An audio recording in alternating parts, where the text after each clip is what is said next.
ఇదిగో ఇలాగా ఉల్లిపాయ కోసుకున్నాం కదా, అలాగే ములక్కాడను కూడా చిన్న చిన్న ముక్కల కింద కోసుకున్నాను.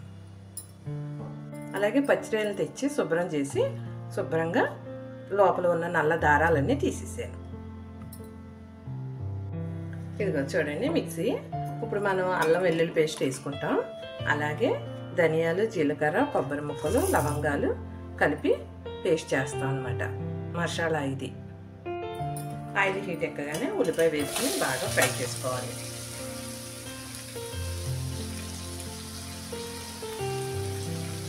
ఉల్లిపాయ ఇలా ఫ్రై అవుతుంది అన్నప్పుడు పచ్చిరొయ్యలు కూడా వేసుకుని బాగా ఫ్రై చేసుకోవాలి. ఇలాగే సిమ్లోనే ఫ్రై చేయాలి. వీటిని కూడా వాటర్ అంతా ఇంకే వరకు ఫ్రై చేసుకోవాలి. ముందే చాలామంది పచ్చిరొయ్యలని ముందే ఉడకబెట్టి అలా చేస్తారండి. దీంట్లో ఉన్న టేస్ట్ అంతా బయటకు పోతుంది.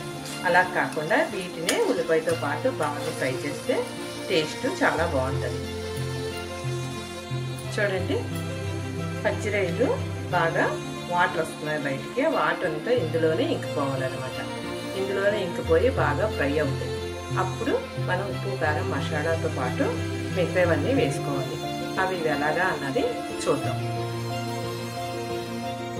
చూడండి వాటర్ ఎలా వచ్చేసినాయో. ఇలాగే పచ్చిరొయ్యలు ఈ వాటర్తోనే మగ్గాలన్నమాట. సరే నూనె తేలుతుంది అన్నప్పుడు ఈ ములక్కాడ ముక్కలు కూడా వేసుకోవాలి. ఈ ములక్కాడ ముక్కలుగా వేసుకుని ఒక్కసారి ఇలా ఇలా కలిపి మూత వేసుకోవాలి. బాగా మగ్గాలన్నమాట. ఇది చూసారా నూనె బాగా తేలుతుంది కదా. ఇప్పుడు పచ్చిమిరపకాయ వేసుకుని మసాలా కూడా వేసుకోవాలి.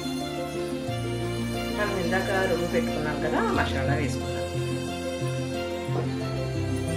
బాగా ఒకసారి కలిపి చూసారు నూనె అంతా ఎలా తేలిందో బాగా కలిపి అందులోనే ఇందాక మనం ఆల్రెడీ ఉప్పు వేసుకున్నాం కనుక కొంచెం కారం వేసుకోవాలి.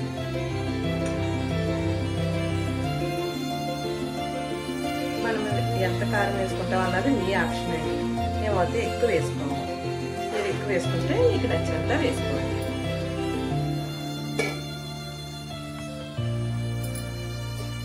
అదిగోండి బాగా మగ్గింది కదా.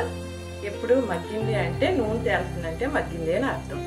ములక్కాడ ఉడకాలి కనుక కొంచెం వాటర్ పోసుకున్నాం. చాలండి, ఎక్కువ పోయక్కర్లేదు. ఆల్రెడీ లేత ములక్కాడలే కనుక బాగా ఉడికిపోతాయి.